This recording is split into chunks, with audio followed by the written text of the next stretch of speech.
हरे माधे दोस्तों, जय श्री कृष्णा, जय माता दी। आज का हमारा वीडियो नवरात्रि के अष्टमी और नवमी के दिन पर घर पर हवन किस तरह से करना है इस पर है।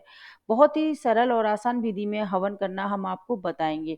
देखिए, कुछ लोगों के यहाँ पर नवमी वाले दिन हवन किया जाता है, तो कुछ लोगों के यहाँ पर अष्टमी वाले दिन हवन किया जाता है। तो कुछ लोग पूरे 9 दिन तक हवन करते हैं, जैसा कि मैं करती हूँ। हर घर की कुलदेवी अलग अलग होती है, इसलिए हर घर की परंपरा भी अलग अलग होती है। नवरात्रि के दिनों में अष्टमी और नवमी के दिन पर हवन करना बेहद शुभ माना जाता है। आज के वीडियो में हम कवर करेंगे कि हवन किस तरह से करना है, हवन के लिए क्या क्या सामग्री की आवश्यकता होगी, और हवन करते समय हमें आहुति कितनी बार और किस किस नाम से देनी है, और नैवेद्य क्या क्या अर्पित करना है। तो चलिए आज का वीडियो शुरू करते हैं। नवरात्रि के दौरान अष्टमी और नवमी का दिन विशेष महत्व रखता है। यह दिन देवी दुर्गा के शक्ति रूप की पूजा के लिए पावन माना जाता है। हवन एक पवित्र अनुष्ठान है जो हमारे घर को शुद्ध करता है और नकारात्मक ऊर्जा को दूर करता है और दिव्य आशीर्वाद प्राप्त करने का साधन भी है। तो चलिए सबसे पहले हम जानते हैं कि हवन के लिए क्या क्या सामग्री की आवश्यकता है। सबसे पहले हमें गाय का एक उपला लेना है और किचन की गैस को आपको साफ सुथरा कर लेना है। उसके बाद में जो उपले का टुकड़ा है उसको गैस पर अच्छी तरह से सेक लेना है। जब तक ये सेकेगा तब तक हम दूसरी सामग्री को पूजा स्थल पर तैयार कर लेते हैं। सामग्री में हमें लौंग का एक जोड़ा लेना है। एक इंसान के नाम से एक जोड़ा चढ़ाया जाता है। आप घर के कितने भी सदस्यों के नाम से लौंग के जोड़े चढ़ा सकते हैं। लौंग हमेशा फूल वाली ही लेनी है, बिना फूल वाली लौंग नहीं ली जाती है। नैवेद्य अर्पण करने के लिए आपको चाहिए होगा बतासा।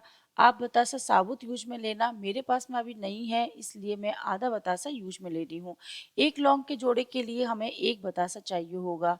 इसके बाद में हमें चाहिए होगी एक लंबी बाती, और लंबी बाती के लिए हमें चाहिए होगा गोल दीपक। गोल दीपक में हमें गाय का शुद्ध घी लेना है और उसके बाद में हमें चाहिए होगी हवन सामग्री। यह सारा सामान एकत्रित करके हमें पूजा स्थल पर रख लेना है और उसके बाद में हमें चाहिए होगा एक और दीपक। ये जो दीपक है वो हमें आरती के लिए चाहिए होगा और यह दीपक गोल बाती का होगा। इसके साथ में हमें दुर्गा चालीसा भी लेनी है और दुर्गा सप्तशती की बुक भी लेनी है। इनका हम पाठ करेंगे। हवन की पूरी सामग्री लाके हमने पूजा स्थल पर रख ली है और अब जो हमने कंडा तैयार किया था वो हमारा तैयार हो गया है, तो इसको हम पूजा स्थल पर लेके चलते हैं। हवन के लिए आप मिट्टी का कोई भी पात्र यूज में ले सकते हैं। मार्केट में बड़ी आसानी से इस तरह का मिट्टी का पात्र मिल जाता है। अगर आपके यहाँ पर नहीं मिलता है तो आप मिट्टी की कटोरी यूज में ले सकते हैं, या फिर जो हवन कुंड आता है उसको भी आप यूज में ले सकते हैं। अग्यारी को प्रज्वलित करने के लिए हमें लंबी बाती का गोल दीपक लेना है। अगर आपके यहाँ पर डायरेक्ट जलाते हैं तो आप ऐसे भी कर सकते हैं, लेकिन हमारे यहाँ पर लंबी बाती का गोल दीपक लेके और दीपक को अग्यारी पात्र से थोड़ा सा दूर रख के अग्यारी को प्रज्वलित किया जाता है। गोल वाला दीपक हम अग्यारी के लिए और कथा पढ़ने के लिए यूज में लेते हैं, जबकि गोल बाती वाला दीपक हम आरती के लिए यूज में लेते हैं। अब हमें आहुति के लिए गाय का घी और हवन सामग्री को पूजा स्थल के सामने रख लेना है। घी के लिए हमें लंबी वाली चम्मच चाहिए होगी और हवन सामग्री अर्पित करते समय हमें इन 2 उंगलियों का यूज में लेना है। सबसे पहली आहुति हमें गौरी गणेशाय के नाम से देनी है और मंत्र रहेगा ओम गौरी गणेशाय स्वाहा। गणेश जी के नाम से आहुति देने के लिए मंत्र रहेगा ओम श्री गणेशाय स्वाहा। माँ गौरी के नाम से आहुति देने के लिए मंत्र रहेगा ओम दुर्गाय स्वाहा। गौरी गणेश की आहुति देने के बाद में हमें नवग्रह के नाम से आहुति देनी है, जिसमें सूर्य चंद्र मंगल बुध बृहस्पति शुक्र शनि राहु और केतु के नाम से आरती देनी है।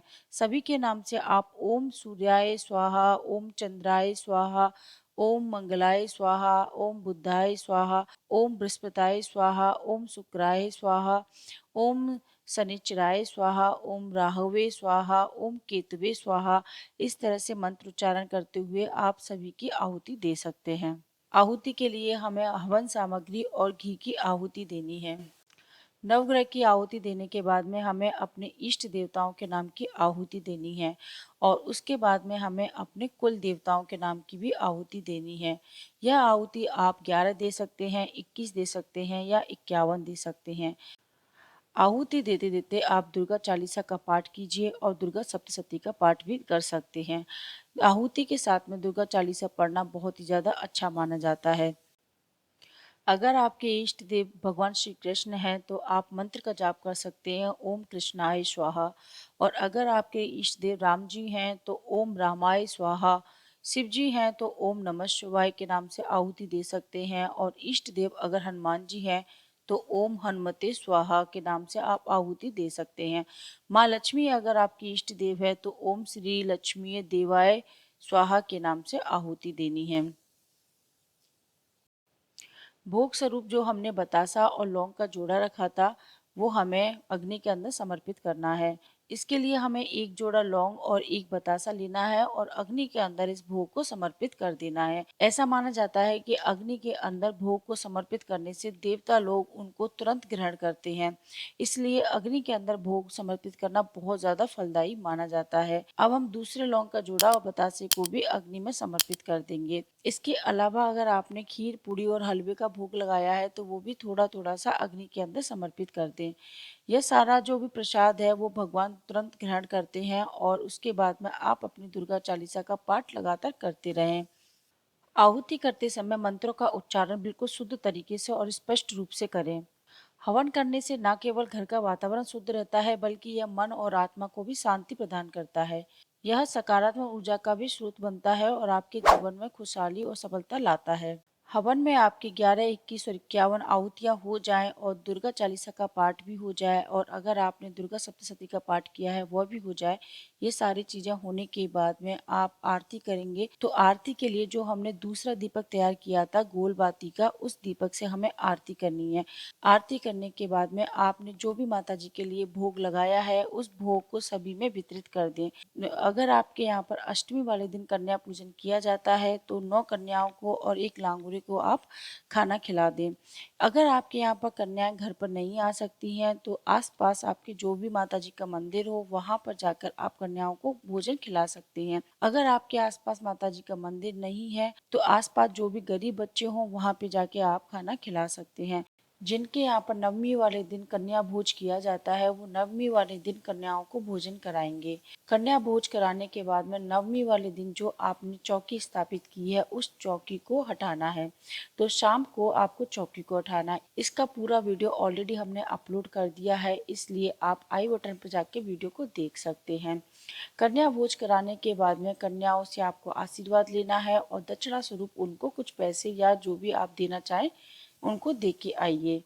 आज का वीडियो अगर आपको हमारा पसंद आया हो तो चैनल को सब्सक्राइब करें, वीडियो को लाइक करें। हर हर महादेव दोस्तों, जय श्री कृष्णा, जय माता दी, बाय बाय।